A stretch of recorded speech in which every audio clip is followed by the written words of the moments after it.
Bona vesprada a totes y tots. Bueno, primero que nada, agradeceros a todas y a todos estar aquí hoy en el IBAM. Es un placer para nosotras presentar esta preview del documental Warhol Vijande, más que pistolas, cuchillos y cruces. Es un placer que suceda aquí en el IBAM, porque nos gusta pensar que los museos también están para eso, ¿no? También están para echar la vista atrás y para valorar todo lo que el mundo del arte y los artistas y el mundo de la cultura han hecho posible para construir esta sociedad que hoy día habitamos. Bueno, yo creo que la figura de Andy Warhol obviamente es incuestionable en la historia del arte. Cuando nos llegó la propuesta de la presentación de este documental, inmediatamente recordé que tuve la suerte de estar presente en la inauguración de la gran retrospectiva de Warhol From A to B and Back Again en el Whitney Museum, en noviembre de 2018 fue, que en ese momento era de hecho la mayor retrospectiva de Warhol desde la que tuvo lugar en el 89, que el 89 es precisamente fue el año de inauguración del museo, ¿no? Todo casa. Y hay algunas inauguraciones, como sabéis, que se desvanecen en la memoria aunque hayan tenido lugar hace unos meses, pero hay otras que se quedan en la memoria para siempre. Y yo tengo un recuerdo cristalino de aquella inauguración en Nueva York, por aquel momento además el nuevo museo del Whitney, el nuevo edificio. Y recuerdo perfectamente una conversación en la fiesta de inauguración comentando el momento, ¿no? y lo que supuso para España la visita de Andy Warhol. En aquel momento yo era muy pequeña, yo tenía 6 años, pero es curioso porque tengo un recuerdo que todavía no sé, nunca sabré si fue inducido o no, no sé si me puedo llegar a acordar realmente de haber visto todas esas imágenes, ¿no? En la tele, en los periódicos, en los medios, o si es un recuerdo inducido por una imagen que no sé ni deciros de qué revista es, seguramente recordáis que era como un primer plano de Warhol en Madrid con Ana Obregón y Pitita Riduejo. ¿Verdad? ¿Recordáis?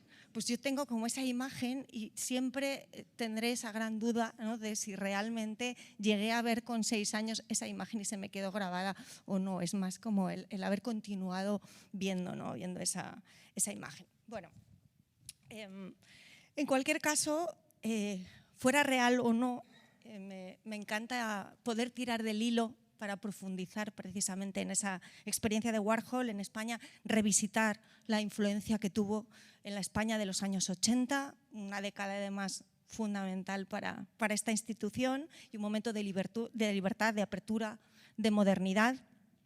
Pero bueno, de todo esto seguro que los invitados al coloquio posterior van a poder situaros muchísimo mejor. Quiero agradecer la presencia de Sebastián Galán, el director del documental. Los tengo a todos separados, así que creo que nos voy a poder ir mirando cuando digo vuestros nombres, porque andáis por ahí todos dispersos. Sebastián Galán, director del documental. Rodrigo Vijande, hijo de Fernando Vijande y presidente de la colección Suñol. Armando Montesinos, comisario y director de la Galería Fernando Vijande. Miguel Trillo, fotógrafo y Premio Villa de Madrid 2009. Y del moderador Rafa Cervera. Así que por mi parte, tan solo daros la enhorabuena por el proyecto y dar paso a la proyección, que es lo que todos estamos esperando. Y como siempre ya sabéis que estáis en vuestra casa. Muchas gracias.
Buenas tardes a todas, a todos.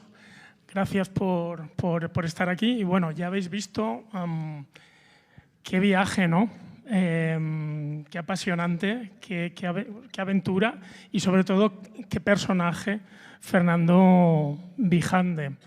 Qué importante fue y qué poco sabemos de él, ¿no? Por eso este documental es tan importante y es tan interesante. Y bueno, para saber más, porque yo creo que esta aventura Warhol-Vijande está muy bien, además seguro que se puede seguir hablando mucho y hablaremos también, por supuesto, de esa relación y de esa visita.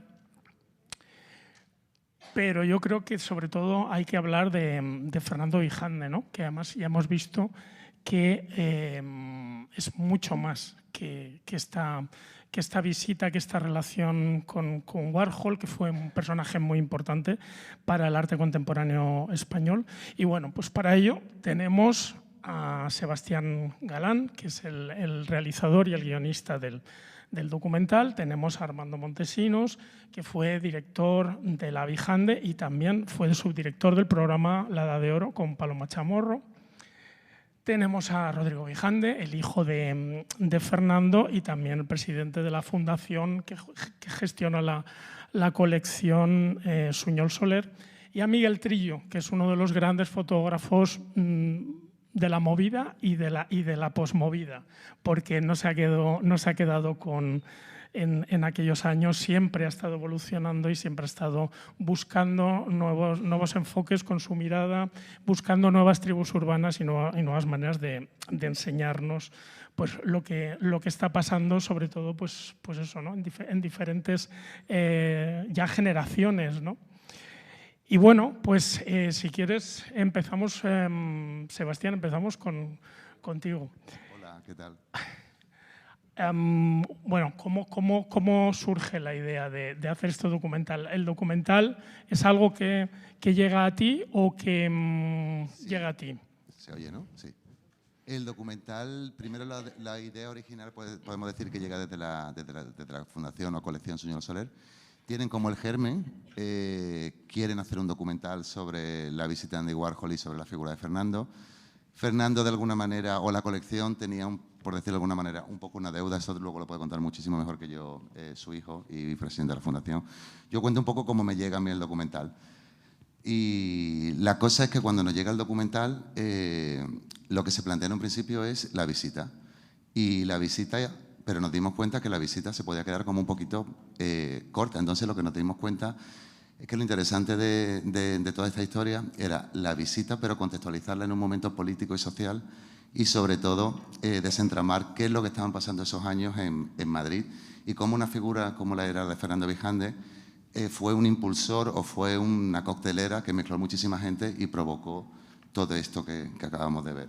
Entonces la manera en la que llega es esa, ¿no? Llega ese embrión y cuando empezamos a ver cómo se podía trazar este documental, a mí me pareció fascinante la figura y me pareció fascinante sobre todo el momento en el que todo esto ocurre. Y por eso nos basamos muchísimo en todo ese movimiento que está ocurriendo mientras que Fernando está en esos años y llega Andy Warhol y llega a un país, como habéis visto, ¿no? Con sus luces y sus sombras y su muro que se tira y con estos señores que están por aquí.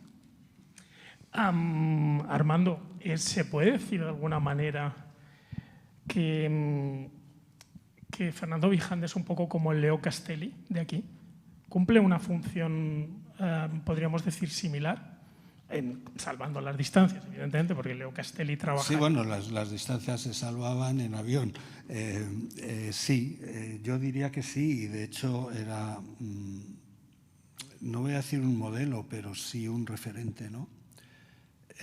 Castelli fue el que lanzó a toda una generación de artistas estadounidenses y Fernando hizo lo propio, ¿no?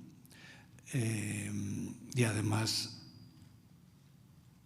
como en 2 o 3 tandas, ¿no?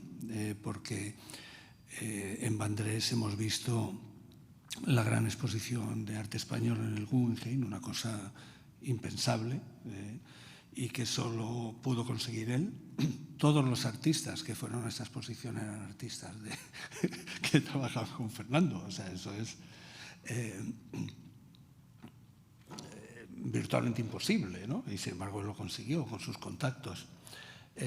Pero no solamente esos artistas, es que, por ejemplo, cuando él inaugura su galería, ya con su nombre, la inaugura con un bombazo que es Costus,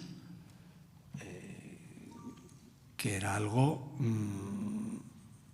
que no pertenecía al mundo del arte. Es decir, Fernando se atrevió a presentar lo más marginal y lo más radical posible, ¿no? Y esa fue la primera gran operación. La segunda gran operación fue traer a Warhol, pero es que antes de traer a Warhol trajo a Janis Kounellis, que hizo una instalación impensable en el sentido de que eran unas bombonas de butano que se prolongaban en unas mangueras echando fuego en el otro extremo de la sala, ¿no? Unos años después, en el Reina Sofía, en una exposición de Kounellis, no se pudo encender una pieza de él, que es una gran flor con una llama, por razones de seguridad.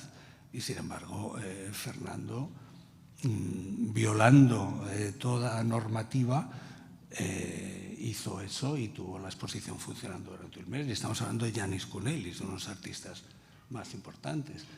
También trajo a Jodike, también trajo a Nino Longobardi. Después de Warhol trajo a Robert Mapplethorpe, del que tampoco se vendió nada. Y valían 50.000 pesetas las fotografías. Y luego están todos los artistas españoles, ¿no? No solo los que han salido aquí, sino Juan Muñoz, etcétera, etcétera. Entonces, sí. La respuesta es sí, ¿no? Sería un poco ese paralelismo, vale, ¿no? Es válido. Rodrigo, tú me contabas antes en la comida que cuando pasaba todo esto tú eras un niño y luego estabas estudiando fuera. ¿En qué momento tomas conciencia de lo que ha significado tu padre y a la vez empiezas también a interesarte por el arte?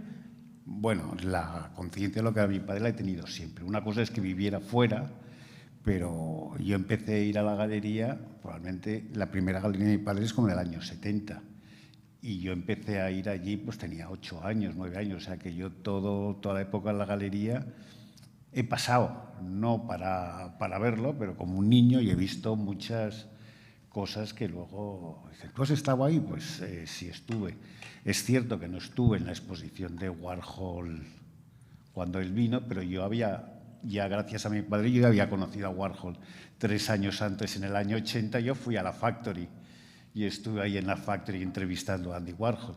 O sea que yo siempre he tenido un poco la conciencia de que era un fuera de serie. Que es curioso porque cuando tú tienes 16, 17 años, lo normal es que no te lleves bien que tu padre sea pues un capullo, por decirlo en plato. Pero yo fui de los pocos adolescentes que se llevó bien con su padre y que lo admiraba profundamente. O sea que esta película no me ha recordado, bueno, me ha recordado todo, yo lloro cada vez que la veo, pero sí sabía lo que era. Y un poco hacer esta película era un poco rescatar esa imagen, esta persona que yo creo que era, no porque fuera mi padre, pero que había sido alguien muy importante en lo que era el arte español y que su memoria había desaparecido y yo quería recuperarla. Y gracias a estos señores, porque hablé con Juanjo para hacerlo, hablé luego también con Armando. Oye, Armando, estoy pensando hacer esto, ¿qué te parece? Armando dijo, yo te voy a ayudar, pero voy a trabajar muy poco. Yo, currar ya me gusta poco, pero nos tomamos unas copas y discutimos de lo que queráis. Y luego encontramos ahí a Miguel, que bueno, que nos ha permitido todo este archivo gráfico suyo que nos da esto. Y luego Alaska, que bueno, pues que quiso ayudarnos y participar. Así que gracias. Luego hablaremos un poco más de Alaska. Miguel, tú estabas ahí, empiezas a hacer fotos en el año 80, empiezas a retratar un poco lo que está pasando en Madrid, pero tú, o sea, la movida tiene dos vertientes, el arte y la música, que en un momento dado confluyen y se mezclan. Tú eres de los que viene de la música. Como observador, como fotógrafo, ¿cómo vivías ese...? Porque además tú tampoco no eras de Madrid, no eras madrileño, estabas viviendo allí. ¿Cómo vivías aquel momento, aquella? Que los 80 pues, rompieron la dinámica que yo conocía, porque yo tengo más o menos la misma edad que Santiago Serón de Radio Futura. Entonces, los 70 estaba el teatro independiente o también el cine de arte y ensayo, pero es que en los 80 de pronto aparecen estos jóvenes músicos, la New Wave, la nueva ola, y una serie de fotógrafos, aparte de pintores, claro, pero pintores era lo normal en el arte. En la película, que al final, cuando están empezando a salir los créditos, se ha cortado, hay una documentación, porque se van apareciendo flashes, ¿no?, de fotografía, y que es una cosa que pasa un poco desapercibida, pero yo he estado viendo todos esos flashes que salen de fotos y está, pues, lo más interesante que había en aquel momento de los dos hermanos Pablo Pérez Mínguez, tanto Luis Pérez Mínguez como Pablo Pérez Mínguez. Hay incluso un retrato de Alberto García Lís, y los míos, que son los flashes estos de tribus urbanas o los grupos actuando, que van contando cómo esa generación de fotógrafos, que no éramos de prensa ni éramos como outsiders, pero es que todo en aquel momento el arte era también outsider. Y Fernando Vijander, desde luego, era la primera división, era la Champions, porque la primera división era lo que poníamos a lo mejor en la Galería Ovidio, o la Galería Sen, o la Galería Boades también. Cuando se dicen datos, siempre se queda uno con nombres, ¿no? O sea, como ahora de pronto me he acordado que no he nombrado a Javier Porto, otra de los fotógrafos, y eso es en toda película documental está claro que cuando el documento refuerza ya el guión, y ahora que he dicho Javier Porto, también es la segunda vez que veo la película, desde la primera vez, ahora pues Javier Porto murió, también he visto que Ebru ha muerto también, así que es que nos toca.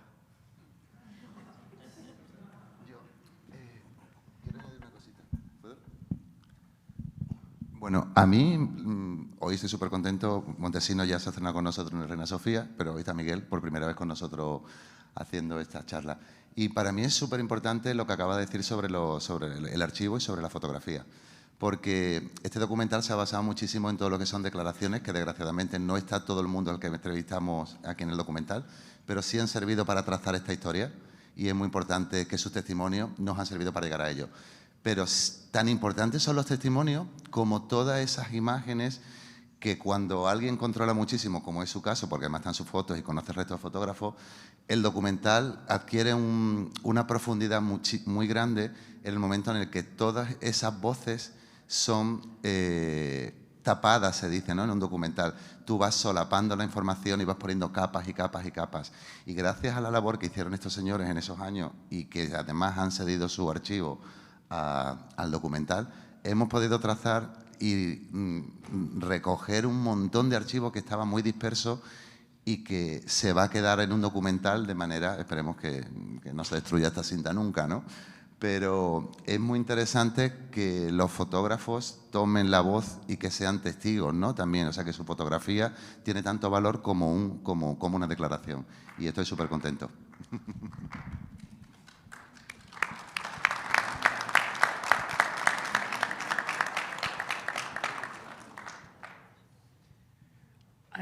Armando, hay una persona que aparece en el documental pero que es fundamental.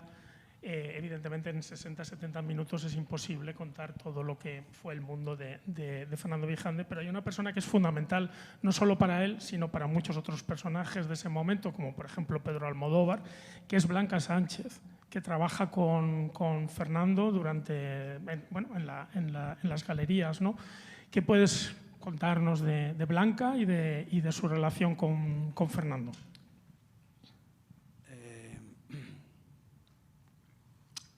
Bueno, lo primero que puedo decir de Blanca es que la echo de menos. Blanca era la mano derecha de Fernando.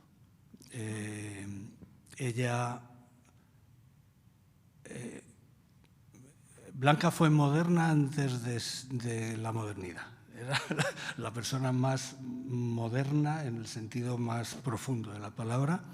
Era tan moderna que en su casa tenía una mesa camilla con un mantel de hule con el mapa de España. Eso es ser verdaderamente moderno, ¿no?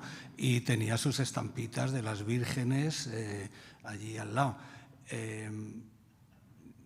Yo conocí a Pedro Almodóvar porque él vivía en casa de Blanca, era compañero de piso de Blanca. Y puedo afirmar que Pedro no sería Pedro sin Blanca.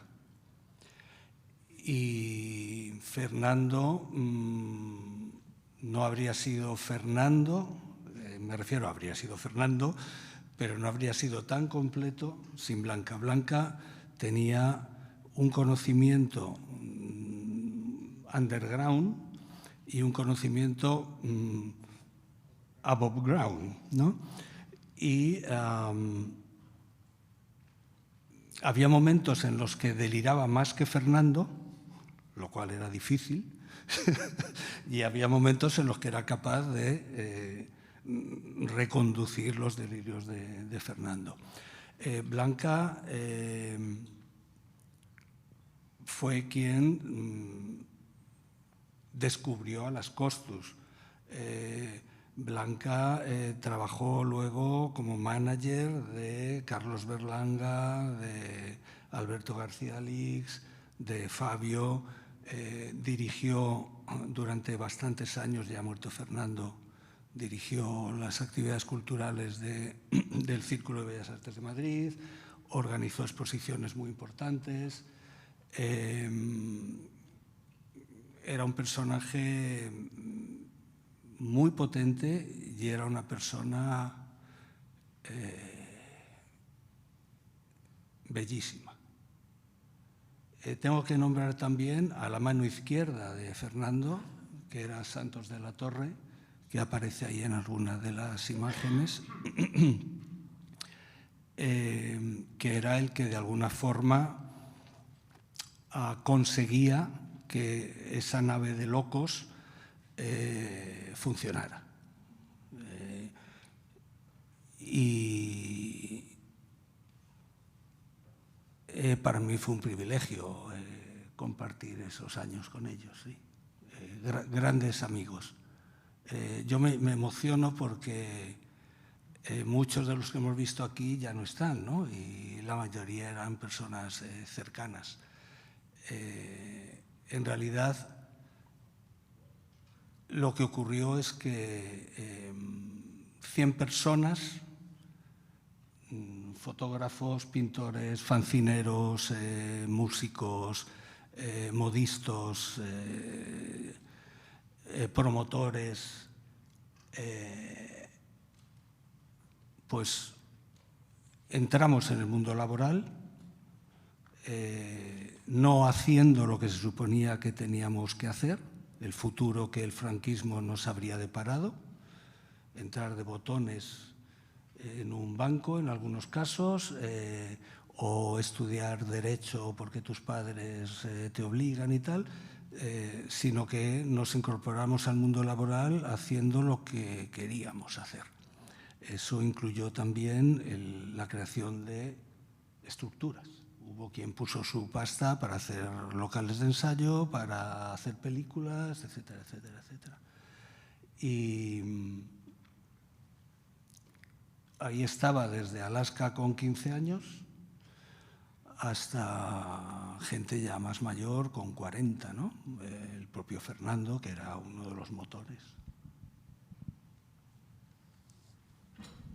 Rodrigo, una cosa muy interesante que ha dicho Miquel Navarro es que Fernando Vijande era un mecenas. Él no trabajaba en esto para lucrarse, él trabajaba porque le gustaba el arte, y cuando le gustaba un artista, le gustaba una obra, lo que quería era que le gustase a los demás, ¿no? Y bueno, a la vista está que no lo hacía para lucrarse, porque la visita de Warhol, que supongo que debió ser como la gran inversión, ¿no? Fue un desastre, y por lo que dice Armando, pues la de Mapplethorpe tampoco funcionó muy bien. ¿Cómo recuerdas tú esa faceta de tu padre? Bueno, sí, efectivamente, yo creo que él como galerista lo hacía porque le gustaba. También es cierto que no le costaba su dinero.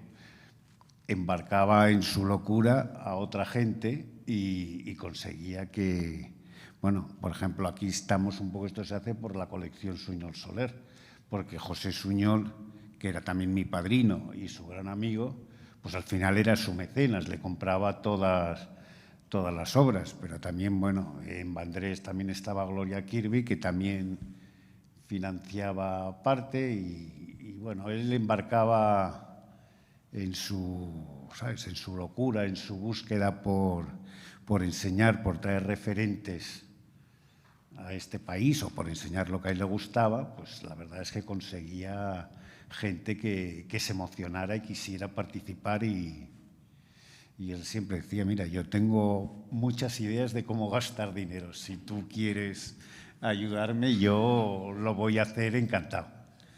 Y entonces con Suñol fue eso, con Suñol dijo, ¿Tú tienes dinero? Espera que te voy a montar una colección de arte importante. Pero bueno, yo creo que esto, que también tenía esa capacidad, y por eso pues pudo hacer un poco lo que pudo hacer. ¿Se sentía comprendido? Quiero decir, que sentía que lo que hacía daba fruto, evidentemente a veces no económico, pero que estaba haciendo la labor que él... Sí, yo creo que, a ver, para él la visita de Warhol fue como el espaldarazo.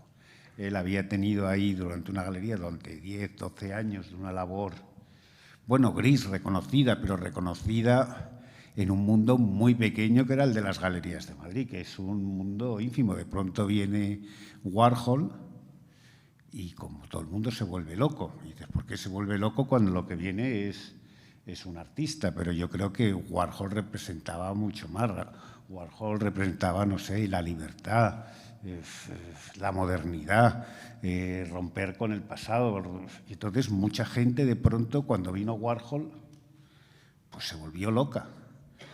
Y no era un artista. Entonces, bueno, pues para mucha gente está encantada, y para Fernando le convirtió en una celebrity también. A partir de la visita de Warhol, no había una revista que cogieras donde no aparecía una entrevista con Fernando. Y además, como era guapetón, tenía esa planta, pues, a ver, todo el mundo quería hacerle una entrevista. Entonces, en ese aspecto, él estaba encantado. Quizá no había vendido cuadros, pero contento, estaba muy contento.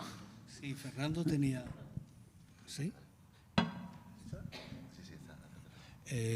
Tenía una cosa que era pasión, y él sabía que para funcionar había que apostar a lo grande. En general, las galerías suelen ser pequeños negocios donde hay un par de personas y funcionan a ese nivel, ¿no? Para que os hagáis una idea, en Vijande éramos 12 personas en plantilla. Había 2 fotógrafos, uno para hacer blanco y negro y otro para hacer color. Es decir, el planteamiento de Fernando era un planteamiento absolutamente ambicioso de tener una estructura de trabajo al máximo nivel. Nada de ir así a lo pequeñito y pan para hoy y hambre para mañana. La apuesta era gigantesca. Y él tenía la capacidad y la audacia para hacerlo. Y tenía además la capacidad de seducción para embarcar al que se enrollara, como he comentado aquí, ¿no? O te enrollas o no te enrollas. Esa era su única condición para trabajar contigo, ¿no? Si Fernando no hubiera muerto tan tempranamente, yo estoy convencido de que la estructura del mundo del arte español sería distinta, porque las galerías más potentes que vinieron después, de alguna forma, intentaron seguir ese modelo de ambición, ¿no? ¿Qué les faltó?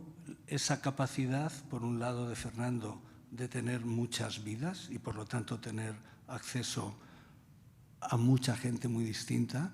En la galería se hicieron presentaciones de moda, se hicieron presentaciones de discos, se tocó en directo Derribos Arias, presentaron su primer disco ahí. Leonard Cohen presentó, ahora no me acuerdo qué disco, I'm Your Man, lo presentó en la galería. Es decir, movía todos los palos posibles para conseguir las cosas, ¿no? Y sobre todo conseguía financiación. Que luego la pagara o no era otra cosa. Pero en eso también era un mago. Un crédito enorme que tenía con un banco lo solucionó colocándole un cuadro de Nino Longobardi de 12 metros, un cuadro de Gordillo de 15 metros, es decir, tomad y comed, que este es mi cuerpo, pero no me pidáis dinero. Miguel, ¿cómo recuerdas tú que eras un poco ajeno a ese mundo, ¿no? De las galerías? Estabas atento, pero estabas más pendiente del mundo de la música, pero la visita de Andy Warhol fue como un revulsivo que no dejó, o sea, todo el mundo estaba pendiente de eso. Ahí en las imágenes, no sé si os habéis dado cuenta, pero se ve a Enrique Sierra delante de uno de los cuadros. ¿Cómo desde tu mundo, desde tu ángulo, cómo viviste tú aquel momento? En la bajada de las escaleras se ve público moderno. Moderno ya eran los que se ponían un poco de laca por aquí, se subía el pelo y por los lados se lo achataba con laca, con jabón. Y tampoco en los institutos los jóvenes no podían todavía ir rapados como van ahora los futbolistas que por detrás llevan. Entonces, ¿cómo lo recuerdo? Que había vasos comunicantes entre el mundo de la música, el mundo del arte, y estamos en el momento cumbre, 1983. Eso es también, para nosotros que tenemos memoria, recordar que la transición acaba, el 83 es el primer año de un gobierno de izquierda entero, con un ministro de Cultura de izquierda, Solana, como telón de fondo. No es que la sociedad, pero bueno, la sociedad ha votado. Tenemos en el 83 que nace La Edad de Oro, el programa de televisión más moderno que se está haciendo en el momento en Europa, y aquí tú estás uno de los responsables. ¿Cómo pudiste hacer las dos cosas a la vez, Vijande y La Edad de Oro? No las hice a la vez. El asunto es que la Edad de Oro es un proyecto que tenía... costó 3 años convencer a la dirección de televisión, y precisamente cuando llegan los socialistas, cuando llega Calviño a la dirección de televisión, es cuando da vía libre al programa. Entonces, yo ya me había comprometido con Paloma para cuando el programa funcionara, y cuando ya me dijo, oye, que esto se va a poner en marcha, yo hablé con Fernando y le dije, mira, yo tengo fue después de la exposición de Warhol, yo tengo este compromiso y fundamentalmente es que me pagan más del doble. Entonces, Fernando, muy generoso, se ofreció a subirme el sueldo un 25%. Ojo, pero aún así no llegaba a lo que me pagaban en televisión. Y me dijo, el día que quieras volver, vuelve. Yo estuve 2 años en la Edad de Oro y cuando ya no pude más, volví. Sí, la Edad de Oro empieza en junio del 83, entrevistan, bueno, además del grupo, el programa Cero es el homenaje a Eduardo Pegamoide. Sí, empezamos a trabajar a final de abril, sí. Ya a reunir material y tal. Eduardo Pegamoide o Benavente, de Paraíso Premente, se mata en un accidente de tráfico con 20 años y Paloma Chamorro, que es la imagen del programa, de hacer homenaje. Pero en ese el primer artista, así que mezcla música en directo, los grandes grupos, y es Guillermo Pérez Villalta, el primer artista que entrevistaba. Por lo tanto, artista de Vijande. Y en el 83, siguiendo, estamos en enero aquí, Vijande, luego junio, y a finales aparece la revista La Luna de Madrid, que fue la que la movida la lleva, pues, la exporta, ¿no? Y la llaman La Luna de Madrid para no confundirse con La Luna de Valencia, ¿no? Que era la luna más conocida. Y bueno, pues esto, ¿cómo se vivió? ¿Cómo lo viví yo? Pues en aquel momento todos con alegría y ilusión, porque es que ya estábamos increscendo. ¿Sí? El mundo pasa como lo del dinero, ¿no? Para arriba, y entonces íbamos todos disparados, ¿no? Sin pensar que había techo. Sebastián, Alaska es un poco el hilo conductor, en cierto modo la narradora del documental. ¿Por qué la elegís a ella? Lo que ocurre cuando nosotros comenzamos con el documental y empiezas a trabajar sobre las personas que piensas que deben estar en el documental, lo que trazamos fue como una línea del tiempo con los momentos, con los hitos estelares de Fernando o de los momentos en los que queríamos hablar de Fernando. Y cuando empezamos con la lista de los deseos, porque tú empiezas a poner gente, pero tú no sabes si te van a decir sí o no, porque en un principio este proyecto no es lo que es a día de hoy, que vamos a estar en cine, que hemos pasado por festivales, que estamos pasando por los museos como más importantes, sino que iba a ser un proyecto pequeñito en un principio. Y en toda esa lista estaba Alaska como entrevistada.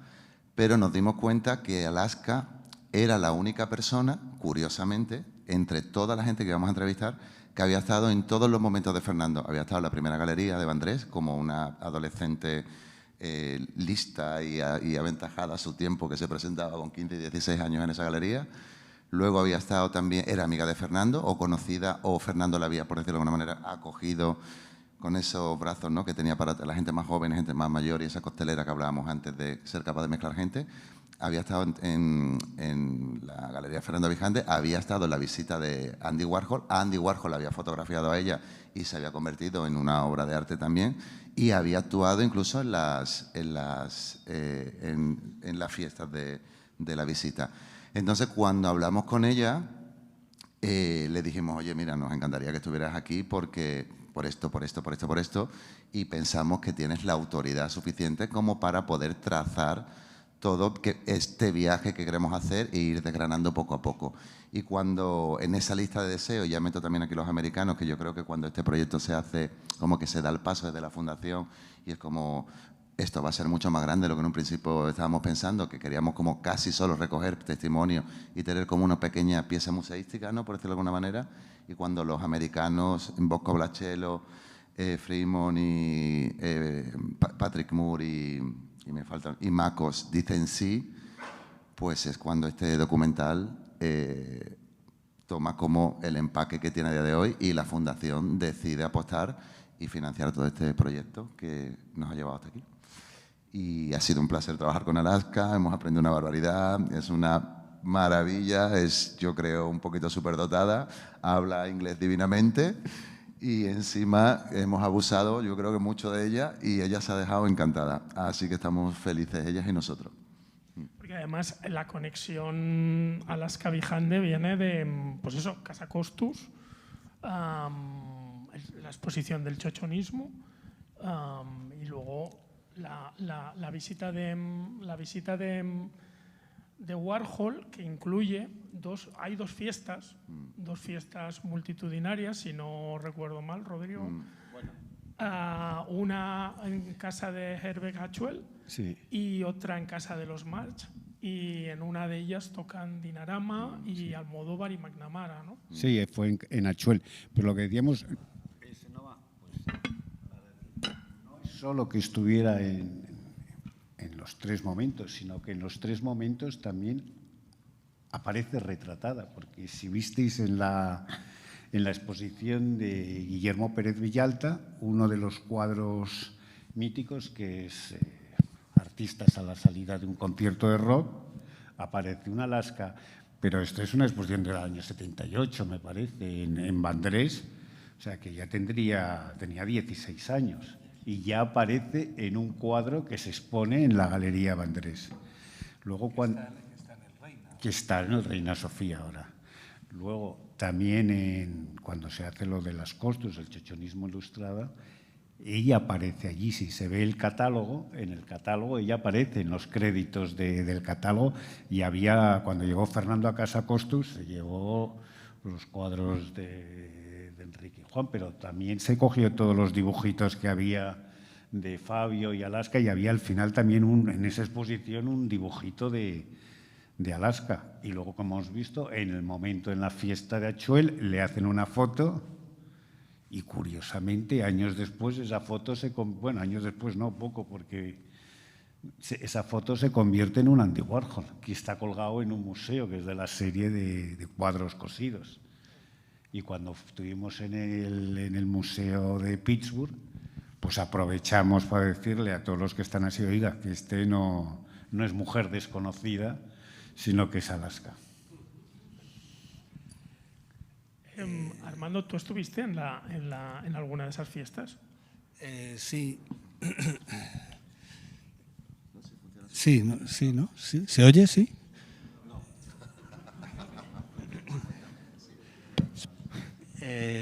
Sí. Por eso habíamos tomado vitaminas, porque aquello fue una tralla enorme. A mí me tocaba... Yo iba por la mañana al hotel a recoger a la comitiva, y luego les acompañaba, les dejaba donde fueran, les recogía, y por la noche igual, les dejaba y luego ya hacían lo que fuera. Entonces fue bastante agotador, y la fiesta, yo recuerdo que yo estaba fundido en la fiesta. No tengo un recuerdo así muy especial de la fiesta porque estaba hecho polvo. Sí me acuerdo que antes de la fiesta, Andy cada día llevaba un vaquero, se ponía un vaquero limpio y planchado cada día. O sea, nada de como nosotros que llevamos el vaquero, cada día su vaquero limpio. Y ese día, pues, voy al hotel y estaba de smoking, su pajarita, tal. Y le digo así de vacío, le digo, Andy, ¿y tus vaqueros? Y hacía así. Y los llevaba debajo del pantalón.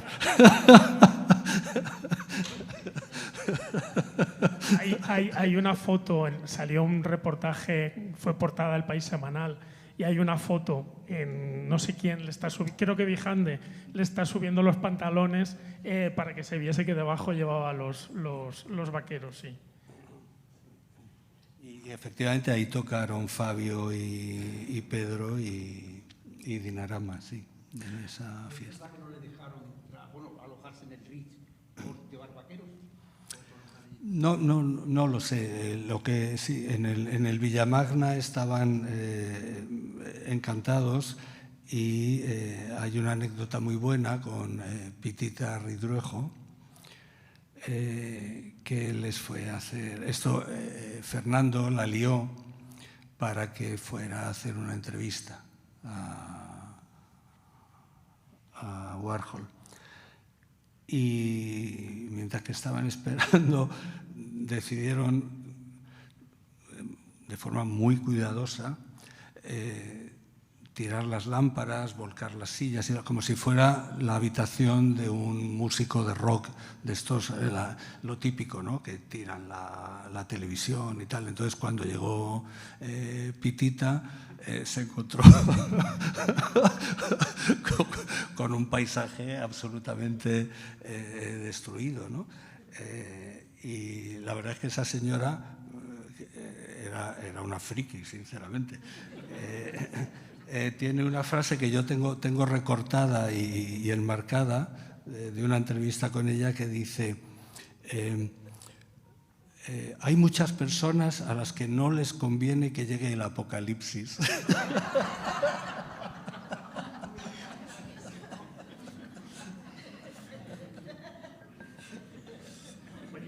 ¿Hay algún cotilleo inconfesable que 40 y pico años después se pueda...? Porque si hablamos de Andy Warhol, algún cotilleo tiene que haber de esas fiestas.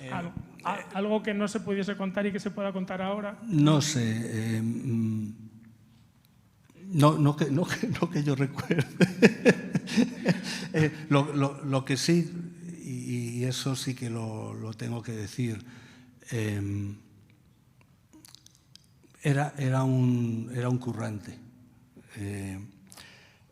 Ha salido de una imagen que estamos Santos y yo, y él estaba firmando catálogos, ¿no? No me acuerdo, me parece que eran 500 catálogos firmados. Otros artistas, cuando tenían que firmar la edición de catálogos, era un coñazo, porque era como que te firmaban 10 y se cansaban y me voy a tomar un café, yo qué sé. Con Andy, Santos le abría el catálogo, él firmaba y yo lo recogía, ¿no? Y de repente, cuando llevaba 4 o 5 firmados, empezó a decir faster, faster, más rápido, más rápido, más rápido, ¿no? Y era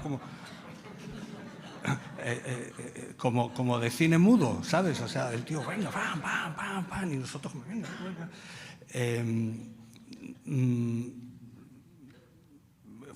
Realmente mi experiencia con él fue la de tener un compañero de trabajo, estar trabajando con alguien que es tu compañero de trabajo.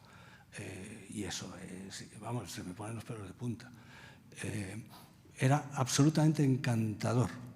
O sea, lo que nos sorprendió a todos es que la fama, la imagen de Warhol, un tío tal, absolutamente encantador, currante, le decías, oye, que hoy no sé qué, o sea, impresionante en ese sentido. Sí, esto no es un cotilleo, esto es la verdad. Rodrigo, antes has dicho que tú estuviste con tu padre en la Factory, en las oficinas de Warhol, haciéndole una entrevista cuando eras un adolescente. Sí, bueno, con él no fui solito, la verdad es que... La historia fue que, bueno, yo estaba estudiando en Estados Unidos y me apunté a una clase de teatro y tenía que hacer un trabajo sobre actuación y daba la casualidad que mi padre estaba también en Nueva York en esa época. Y entonces le digo, bueno, pues tengo que hacer un trabajo de teatro. Y me dice, oye, pues mira, he estado hoy con Andy Warhol y tú ya sabes que él ha hecho películas. Que si quieres te concierto una entrevista con Warhol y podéis hablar de acting. Y yo dije, hombre, por supuesto, ¿cómo no voy a querer una entrevista con Andy Warhol? Pero claro, esto es el año 80, no había internet y yo había ido con mi padre a ver la película, me parece que era atrás. No recordaba nada de la película, tampoco creo que me había gustado absolutamente nada y sabía muy poco. A ver, yo lo único que sabía de Warhol realmente era que en la colección, en casa de mi padrino, había uno de los 10 Maos originales, que es una obra gigantesca y que yo he comido y desayunado y cenado muchísimas veces delante de Warhol. Entonces, al menos sabía lo que era su obra, pero sabía muy poco más. A pesar de todo, yo, un adolescente, dije, pues claro que le voy a hacer una entrevista. Y me presenté en la Factory y solo sabía los 15 minutos de fama. Y a base de los 15 minutos de fama, pues, no sé, conseguí una entrevista. Tuve ahí 3/4 de hora, 1 hora hablando con él y muy afable. Por eso tengo que decir esta imagen de loco, ¿no? Él me pareció simpático, bueno, me ayudó un poco como fuera con la entrevista, pero lo curioso de esto es que, bueno, yo hice la entrevista y luego me llama mi padre y dice, oye, ¿has hecho una entrevista? Y dice, sí. Dice, ¿por qué no me mandas una copia? Y le mandé una copia. Oye, y a los 3 meses me dice, oye, que te la van a publicar en El País. Y ahí en febrero del 81 se publicó una entrevista de Andy Warhol mío en El País, que si la encontráis es un poco, bueno, era un poco surrealista, pero bueno, con el research que había hecho era muy meritoria. Bueno, nos queda poquito tiempo, os hago las últimas preguntas. Sebastián, ¿se ha quedado mucho material fuera? Sí. Porque yo... Mira, él tiene solo un documental para él solo, poniéndolo taca, taca, taca, taca, taca, taca, a un podcast. Porque en Montesino tiene o sea, muchas de las cosas que han contado aquí, yo las tenemos grabadas. Y ha sido una pena tener que cortar muchísimas cosas. No solo de él, de muchísima gente. Yo creo que al final entrevistamos 23 personas y no están todas aquí. Y yo siempre doy las gracias a todos los que no están aquí, porque sin ellos no se hubiera podido trazar la historia que se ha contado. O sea, para llegar aquí se necesita muchas veces tener que cortar para poder trazar una historia. Coser esta historia, que yo siempre le hago coser, tejer, hilvanar, porque era bastante complicado, como la preocupación siempre era que en el documental que se entendiera, que no hiciéramos un documental elitista, que el arte tuviera que llegar a todo el mundo. Un poco la visión también que podía tener Fernando, ¿no? O sea, que esto no se quedara como para unos cuantos, hablando de una serie de gente que solo conocen 5 y que contentos estamos que nosotros 5 sí los conocemos. Entonces lo que queríamos era que la historia que se fuera trazando se fuera entendiendo. Y se ha quedado mucho material fuera, pero mucho es muchísimo, desgraciadamente. O afortunadamente, porque ha quedado una cosa muy redonda y hemos conseguido que se entienda muy bien y tú navegues por el documental, ¿no? Con la parte de declaraciones más la parte gráfica, y que nunca te aburras, que estés siempre, que incluso muchas veces es una exageración la de información que se da. Si te lo ves 2 veces, si tenéis ganas, vais a ver que vais a aprender todavía más cosas.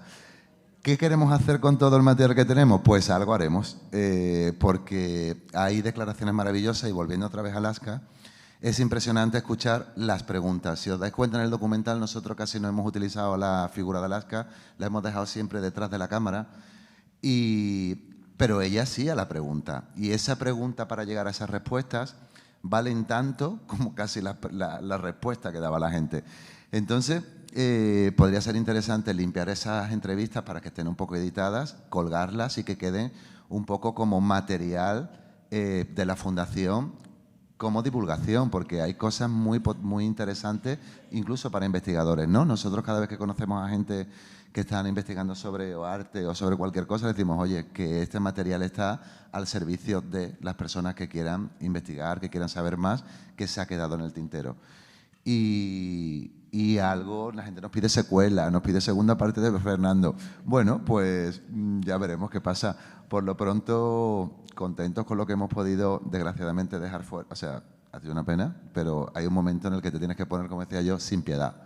Hay que cortar y que la historia quede bien cosida y que nos quedemos todos un poco con más ganas. Y sí, se ha quedado mucho. La verdad es que, aparte de todo, Fernando Vijande a mí me parece un personaje muy, muy literario. Es decir, es un personaje casi de novela.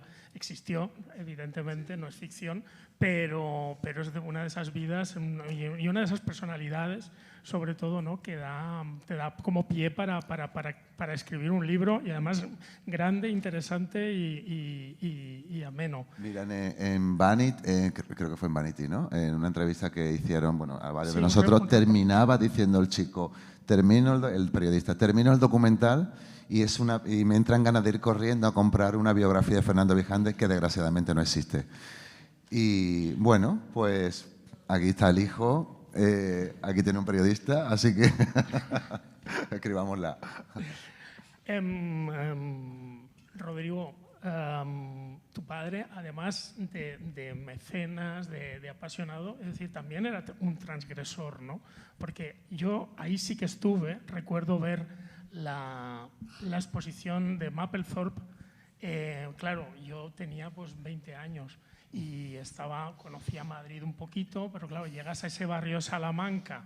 Yo no había estado nunca en la galería, no me había perdido la exposición de Warhol, y llegas a ese barrio, ¿no? tan conservador, digamos, y entras, ¿no? Y Mapplethorpe yo sí que sabía quién era, y de repente empiezas a ver todas esas fotos y decías, madre mía.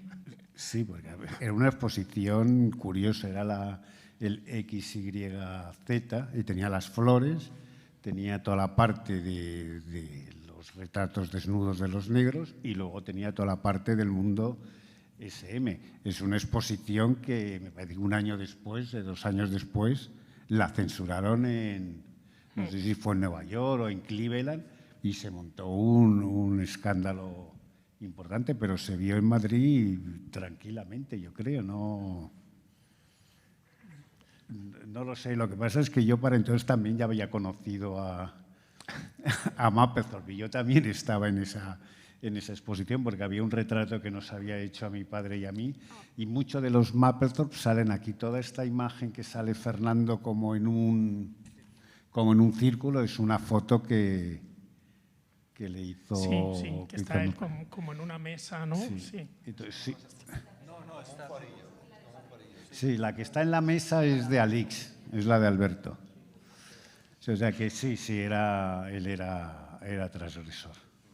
O sea, conocía toda la parte esta de Mapplethorpe y me había acompañado también a mí. Decía, vente, que vamos a conocer a Mapplethorpe, y acabamos alguno de los antros que iban.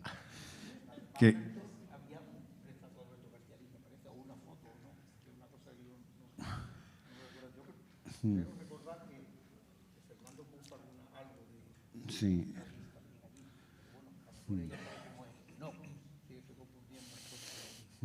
No, pero sí, él no tenía ningún...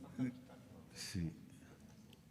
No tenía ningún problema de ser transgresor. Yo creo que es más que... Bueno, no que es que creo que lo hiciera a propósito, yo creo que era así, no es que dijera hoy voy a empatarle Bourgeois, no. Le salía de dentro y a veces ni se daba cuenta lo que se pasaba. Lo cual está muy bien también. Añade mucho también al currículum. Y ya la última pregunta, Armando. La movida, lo que entendemos como movida madrileña, que siempre he dicho así, es como que es estridente, pero a mí no se me ocurre ya otra manera de llamarla, ¿habría sido lo mismo sin Fernando Vijande, que está ahí desde el año 71, que está ahí con esos artistas, que incluso hay un cuadro de Guillermo Pérez Villalta que es anterior al de personajes, a la salida de un concierto, que tiene un nombre larguísimo? Personajes en un atrio. En el que están pues, pintores, pensadores, críticos de arte, y Herminio Molero ya está en ese cuadro, que creo que es del año 76. Quiero decir que él está en ese germen de lo que es la premovida y luego está en la movida. O sea, ¿sería lo mismo? ¿Habría sido lo mismo sin él? Bueno, yo creo que hubo una serie de personas que fueron creando una escena en los años 70, donde se mezclaban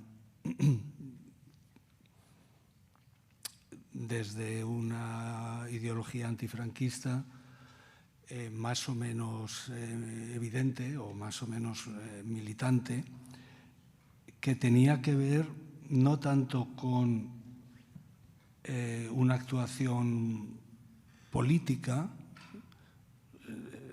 a ver cómo lo digo, no tanto con la política como con lo político, ¿no? Es decir, con los comportamientos. Y ahí había, no sé, pues yo puedo hablar de gente como los Zag, de gente como Fernando, de gente un poquito mayor, como podía ser Paloma Chamorro, como podía ser Jesús Ordovás, gente que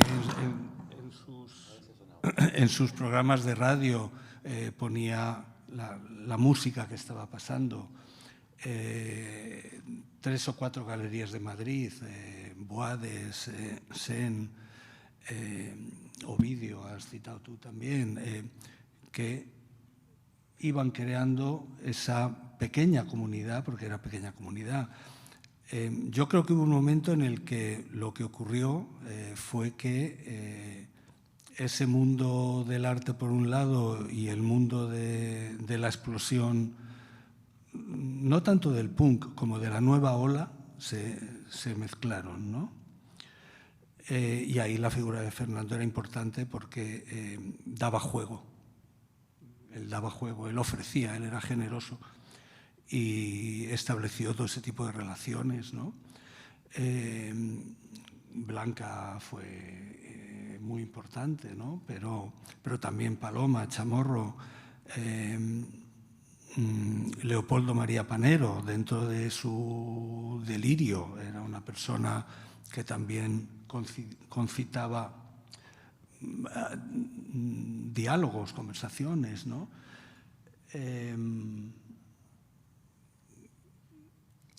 Fernando fue muy importante, sí, para la movida, ¿no? Además, yo es que considero que a mí no me gusta hablar de la movida, porque la movida se confunde muchas cosas. A mí me gusta más hablar de la nueva ola, ¿no? Y la nueva ola fue del 77 al 82, 83. De hecho, la Edad de Oro, que fue del 83 al 85, más o menos, de alguna forma fue la difusión de lo que fue el resultado, digamos, ¿no? de la nueva ola.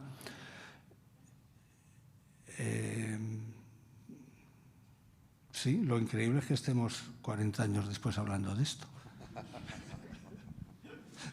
Por algo será, ¿no?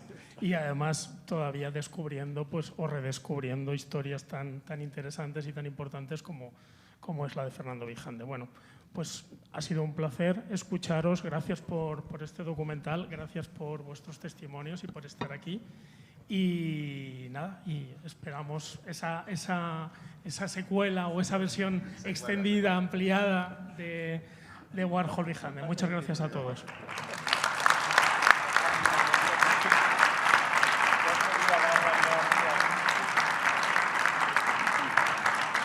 La verdad es que quiero dar las gracias a Iván por habernos tenido aquí. Muchas gracias porque presentarlo aquí ha sido importante. Teníamos aquí, bueno, a Miguel y a Carmen que se han tenido que ir. Yo creo que porque Miguel estaba emocionado, yo también, la verdad.